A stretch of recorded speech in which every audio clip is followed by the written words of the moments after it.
Hello once again, RJ the Story Guy here. And before we get started today, I thought I'd comment on a couple of things. I noticed as watching myself, which is kind of a strange thing for me to do, perhaps generational, people used to doing selfies and things like that probably look at themselves all the time. But I noticed that when I think about saying something, I'll look off to the side.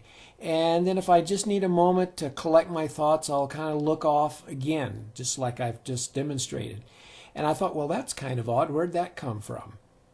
No telling, I've probably been doing it for more decades than I want to admit to.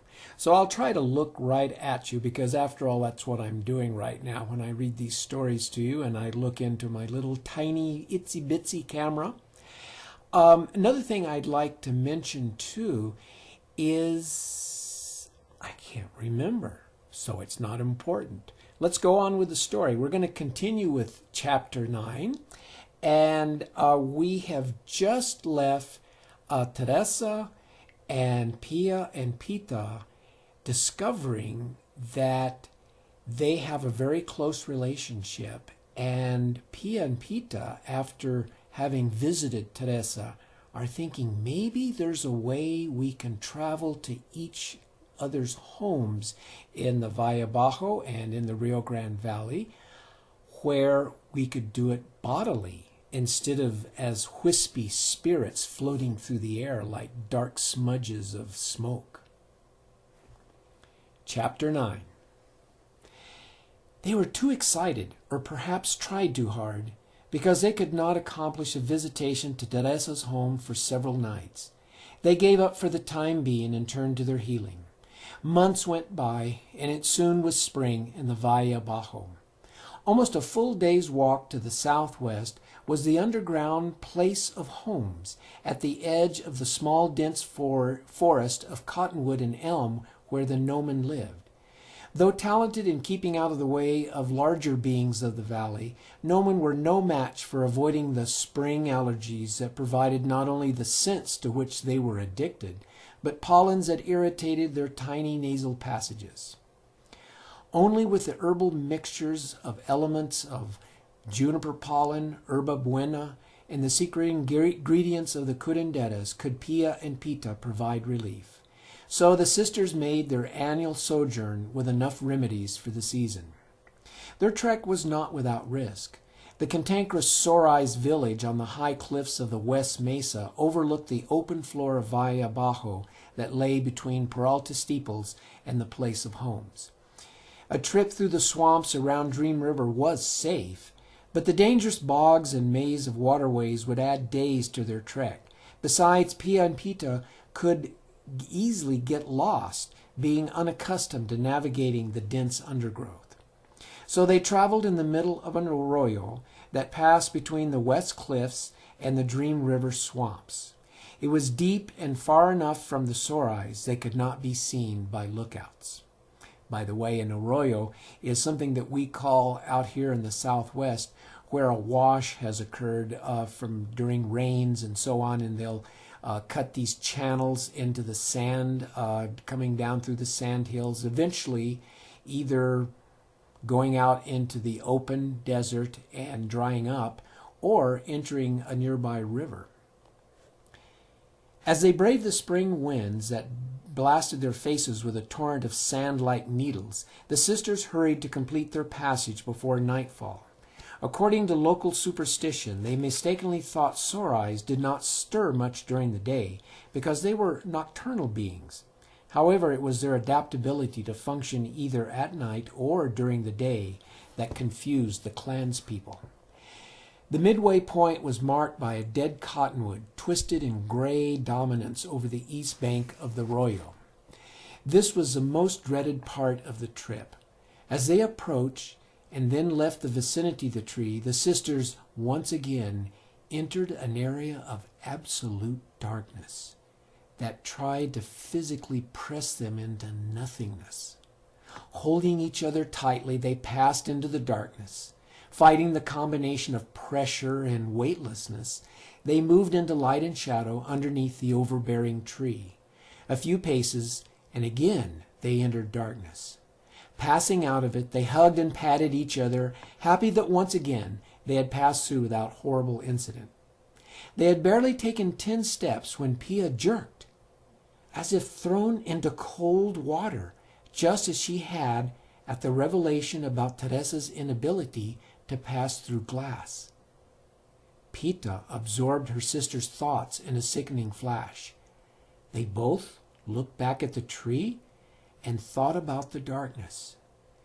Pia, again you have grasped something my poor mind does not understand. Of course, no one has ever mentioned this ring of darkness surrounding the dead cottonwood. Why? Because no one experiences it. We have kept our mouths shut because Mama and Papa told us never to speak such foolishness again. Of course, they knew what we were talking about, but no one else would. It would only sound like demon talk and make us pariahs in the eyes of the clanspeople of this valley. Pia grasped Pita's hand and led her back through the darkness. Out again in the light under the tree, they stopped and looked around. Everything looked normal, but it felt quite strange. Yes, my sister, like being in the center of a large dust devil, strangely peaceful, a depth of quietness only because you're surrounded by a spiraling wind. Except here, it is the darkness surrounding us. They climbed the steep bank up to the tree, risking exposure to a sore-eye lookout, and walked directly east toward the distant mountains of the sky, 3 times as massive as the Manzanos in Teresa's world. They entered the darkness and came out into the more normal feeling of the sandy plain. They moved north of the tree and walked through the darkness again. Then they headed south of the tree and along the edge of the bank and into darkness. They stopped. What if they came out in midair above the floor of the arroyo, several feet below? They walked backward into the eerie calm around the tree. I don't think we need to continue this, sister. There is truly a ring of darkness, and only we perceive around this tree. I think we are in the exact center of Valle Bajo. The north edge of the Dream River swamp is as far away as the southern edge. The smaller black lava mountains of the west are out of sight because of the West Mesa's rim, but apparently an equal distance from here as the mountains of the sky are to the east. And we know it is midway point along the arroyo. The landscape of Teresa's world, though of a different scale, is much the same. Do you think there's a place like this there? Is this darkness the mark of a portal? Pia looked around, wondering if they were invisible to anyone that might pass by outside the ring of darkness. She looked at Pita. Pita understood. Yes, we must try to build a portal of glass, water, and air. Pia playfully put her hand over Pita's mouth. Of course, the air is already here. They laughed like 10-year-olds and slid down the bank to continue their journey, Pita excitedly voicing their plans to build a portal as soon as their work with the gnomon was done. Chapter 10. Having no idea what they were doing and whether this would work, they set about gathering materials to build something like a doorway, fitted with a glass pane from top to bottom instead of a door, a large window. Next, they traveled to the village of the Castmen, larger people who were good at the building crafts, to order a frame and order a pane of glass to fit, presumably for a new door. The Castman glazier, Adolfo, said a single pane of glass of such size would be fragile and probably wouldn't stand up to the spring winds. Why would you want to build only a frame and glass in my workshop and not build it in place at your home? Who is going to cut the opening of your wall and install the door? Ladies, you're not making sense. Adolfo, please, why do we have to explain? Pita shot back. If you must know, we have a well-meaning cousin, Miguel, who insisted on helping us. But if we let him build it, it will not fit for a Crotalman to use. In fact, your window and frame will be placed in a door my father made years ago and has never been used. So please, just make the window. Miguel will probably break the glass in the process. Nevertheless, that's what we want. will actually be for indoor use for a cabinet where we keep our herbs. We can see what we want before we open the door. Oh, my kind lady, you must know that we can pour glass for much smaller panes that can be put together in a frame with moldings and as large an overall size as you desire. Surely small ladies like yourselves realize the strength in several smaller panes together. Adolfo, it is not a matter of strength.